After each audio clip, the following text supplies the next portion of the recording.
Welcome to Telugu focus TV. నేను మీ శ్రీనివాస్ రెడ్డి. జగన్ పర్యటన పైన ఆనం ఇక్కడ ఫైర్ అయ్యారని కూడా చెప్పుకోవచ్చు. ఇంతటికి ఏంటి ఆయన పర్యటనకు సంబంధించి ఈయన ఎందుకు ఫైర్ అవ్వాల్సి వచ్చింది అనేది కూడా ఈ వీడియోలో మనం తెలుసుకుందాం. ఇక్కడ ఆయన చేసినటువంటి కామెంట్స్ ఇప్పుడు ఏపీ రాజకీయాల్లో కూడా ఒక రచ్చ చర్చకి దారితీశాయని కూడా చెప్పుకోవచ్చు. ఆంధ్రప్రదేశ్లో రాజకీయాలు మళ్ళీ హీట్ పెరిగిందని చెప్పుకోవచ్చు.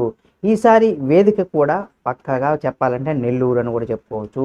ఈ నెల 31వ తేదీన మాజీ ముఖ్యమంత్రి జగన్మోహన్ రెడ్డి గారు నెల్లూరు జిల్లాలో పర్యటన చేయనున్నారు.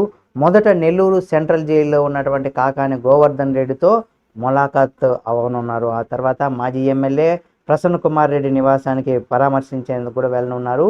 కానీ జగన్ పర్యటన పైన కూడా ఆనం రామనారాయణ రెడ్డి గారు మాత్రం పంచి డైలాగులతో ఫైర్ అయ్యారని కూడా మనం చెప్పుకోవచ్చు. ఇంతటికీ ఆ పంచి డైలాగులు ఏమని చూసినట్లయితే, ఖనిజ సంపద దోచిన వారికి పరామర్శించేందుకు జగన్ వస్తున్నారా అని తీవ్రంగా ఎద్దేవా చేశారు. అంతేకాకుండా రాష్ట్రంలో ఇక్కడ దుండగ చర్యలు జరిగితే జగన్ అటు పరామర్శ పేరుతో ఇటు రాజకీయ రచ్చ చేస్తున్నారని కూడా ఆరోపించారు.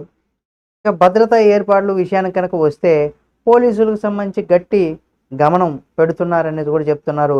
జైల్లోకి అనుమతి ఉన్న వారికి మాత్రమే ప్రవేశం అని, అలాగే జగన్ పర్యటన సందర్భంగా ఇక్కడ బైక్ ర్యాలీలు కావచ్చు, లేదా రోడ్ షోలు కావచ్చు, రెచ్చగొట్టేటువంటి నినాదాలు కావచ్చు, బ్యానర్లు ప్లకార్డులు అన్నీ కూడా నిషేధించడం జరిగింది. ఈ పర్యటన కేవలం పరామర్శ లేక రాజకీయంగా మళ్ళీ మంట పుట్టించడానికా అనేది కూడా ఇక్కడ కామెంట్స్ అయితే వినిపిస్తున్నాయి. మరి నిజంగా ఈ పర్యటన రాజకీయంగా మంట పుట్టించడానికా ఏంటి అనేది కూడా మీరు మీ యొక్క అభిప్రాయాన్ని కామెంట్ రూపంలో తెలియచేయండి. అంటే మరిన్ని వీడియోలను ఎప్పటికప్పుడు మీ ముందుకు తీసుకొస్తుంది మన తెలుగు ఫోకస్ టీవీ ఛానల్. కాబట్టి సబ్స్క్రైబ్ చేసుకొని పక్కనే ఉన్న బెల్ బటన్ ఒకటి మాత్రం మర్చిపోకండి. ఈ వీడియో మీకు నచ్చితే లైక్, షేరు, సబ్స్క్రైబ్ చేసుకొని మీ అభిప్రాయాన్ని కామెంట్ రూపంలో తెలియజేయడం మాత్రం మర్చిపోకండి.